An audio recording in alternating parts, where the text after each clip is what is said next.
Triplet Targaryens in a song of ice and fire? What madness is this?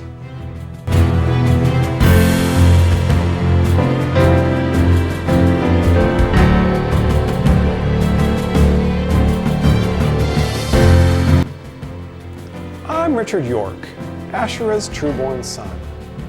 Welcome back to my channel, discussing unconventional theories about A Song of Ice and Fire, the book series beginning with A Game of Thrones by George R.R. Martin. Please like and subscribe. Spoilers ahead, including for Dunk and Egg, Fire and Blood, and The World of Ice and Fire. You have been warned. In our previous episodes, we discussed God plus ET equals J, the secret marriage of God the Father to Asherah as the Dione, and the secret marriage of Eleanor Talbot to Edward IV of House York, and what that implies for the parentage of the Stark children, including Jon as the true Stark, the true King of Winter, and the Sword of the Morning. In this episode, we discuss the second head of the dragon, King Aegon VII Targaryen, beginning with his resemblance to real-world restorations. In Westeros, the number 7 is sacred, and the name Aegon represents the 3 heads of the dragon.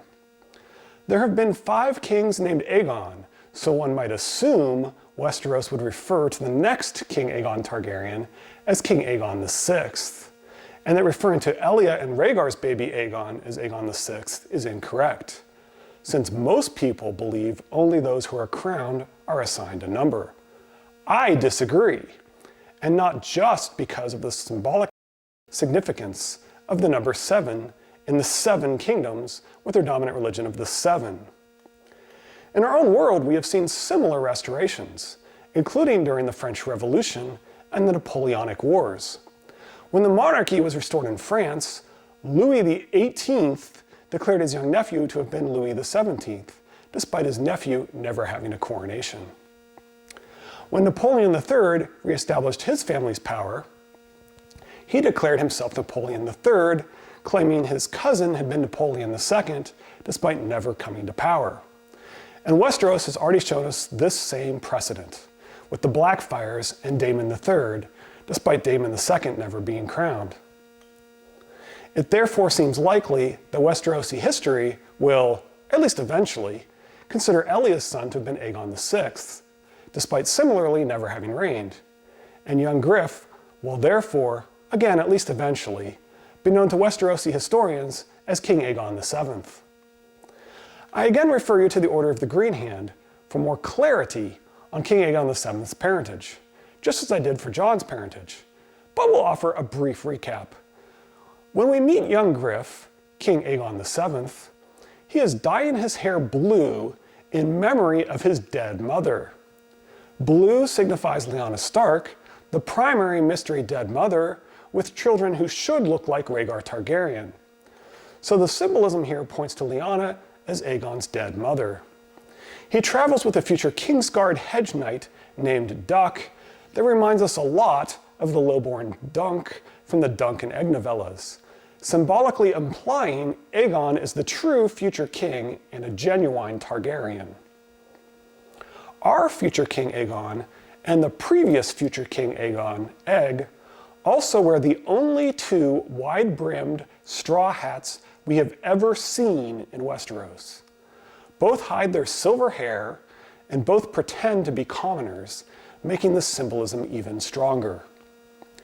Greywaist Tim on Twitter has pointed out, in addition to this symbolism, implying King Aegon VII as like King Aegon V, he is also symbolically linked to King Aegon I the Conqueror, to George's favorite Targaryen king, Jaehaerys I the Conciliator, to King Daeron the Good, and to Rhaegar.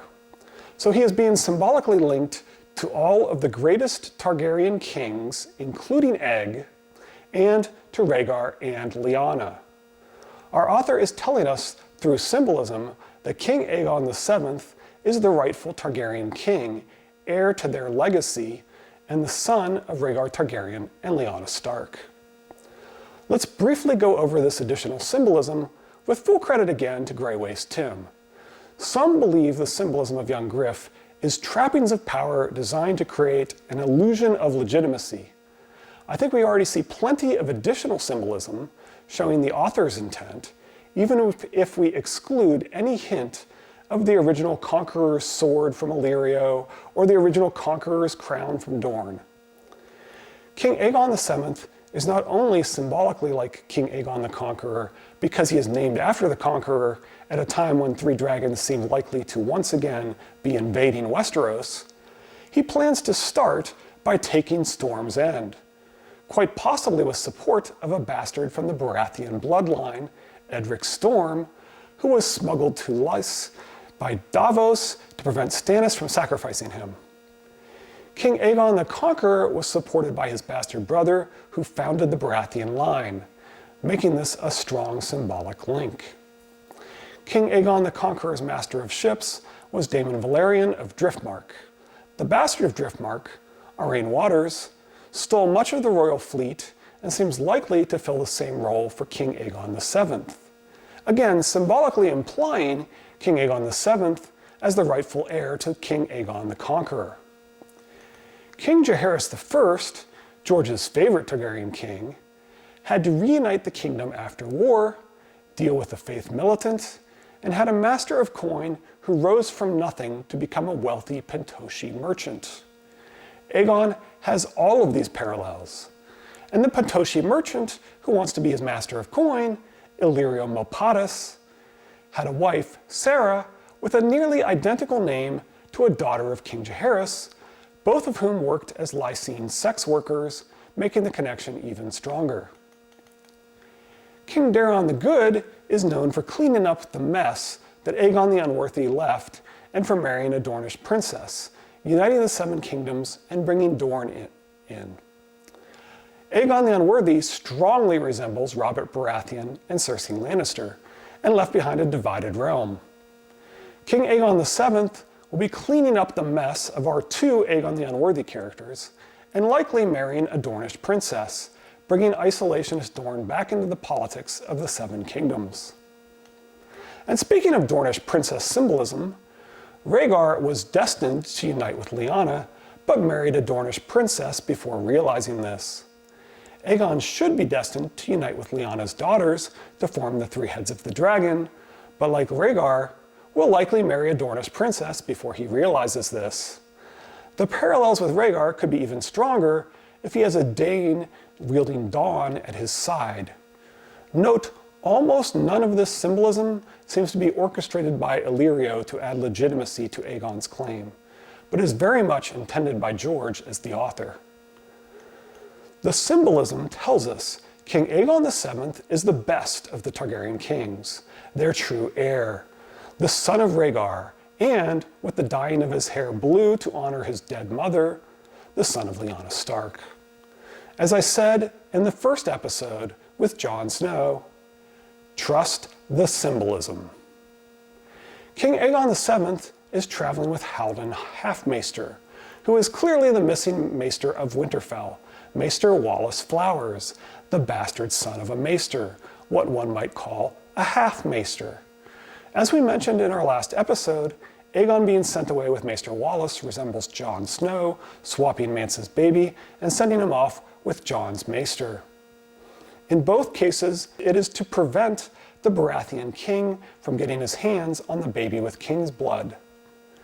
For much more clarity on Maester Walys, including his parents, I again refer you to the Order of the Green Hand. Aegon is initially on a boat called the Shy Maid, which seems like a reference to Ned, the quiet wolf too shy to leave his bench, and Asherah, the maid with laughing purple eyes.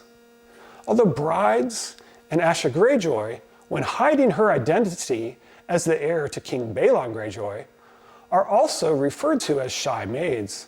So this could be a reference to the secret heir hiding his identity, in addition to referring to a secret marriage and to the shy wolf and the maid with laughing purple eyes. With George, symbolism is frequently all of the above. All three heads of the dragon have strong symbolic ties to Ned and Asherah, probably referring to their relationship to Jon's baby swap. Young Griff looks so much like his biological father that he triggers flashbacks in Jon Cunnington. Jon Cunnington was in love with Rhaegar, and seems to observe the only difference in appearance is Rhaegar had deep purple eyes, darker than this boy's. If anyone could tell if a child claiming to be Rhaegar's son was really Rhaegar's, Jon Cunnington would seem uniquely qualified.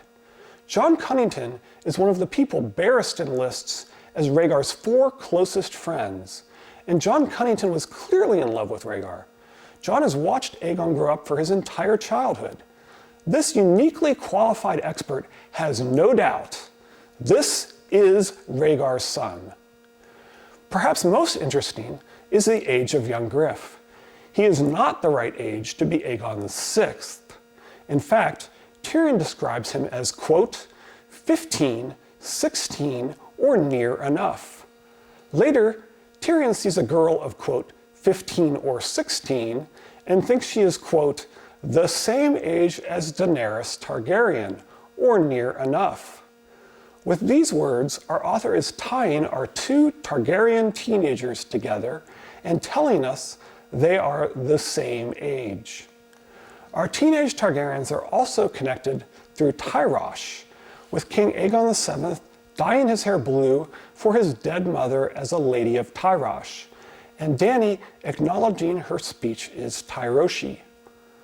I used to think the Targaryens seemed to have a lot of twins, hinting at Rhaegar and Lyanna having twins. But the dragon has 3 heads, Aegon and his sisters. Aegon needs his older, icy, dark sister and his dragon-riding, fiery, younger sister. From a storm of swords, "Your Grace," he conceded, "the dragon has 3 heads, remember? You have wondered at that, ever since you heard it from the warlocks in the House of Dust. Well, here's your meaning.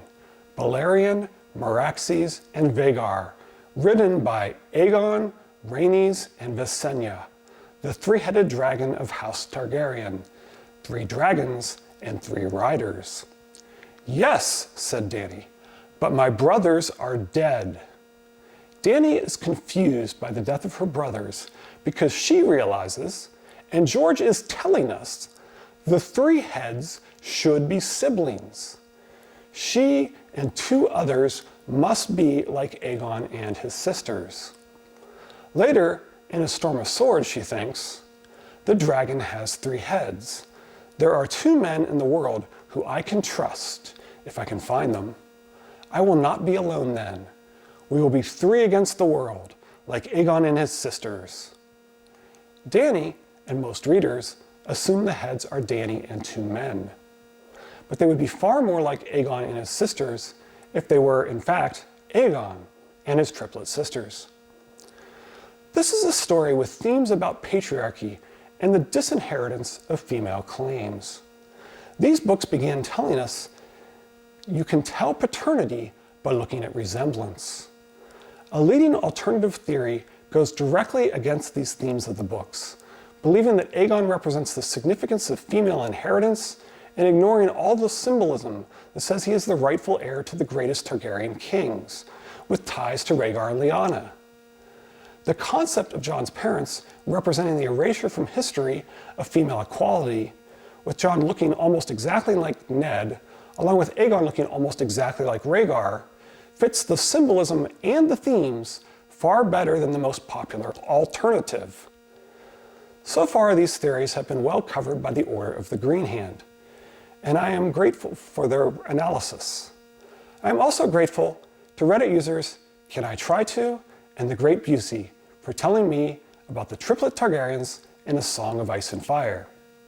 Next time, we will discuss Ned's broken promise to protect Aegon's younger sister. Her transformational dream has her choosing between becoming a fiery dragon or icy death, quote, howling forever alone in the darkness. She has visions of a great wolf and a blue rose. She has a dream that will spoil Star Wars: The Empire Strikes Back, And perhaps most telling, our author's words continually conflate her father and her brother Rhaegar. Please like and subscribe. Until next time, 7 blessings.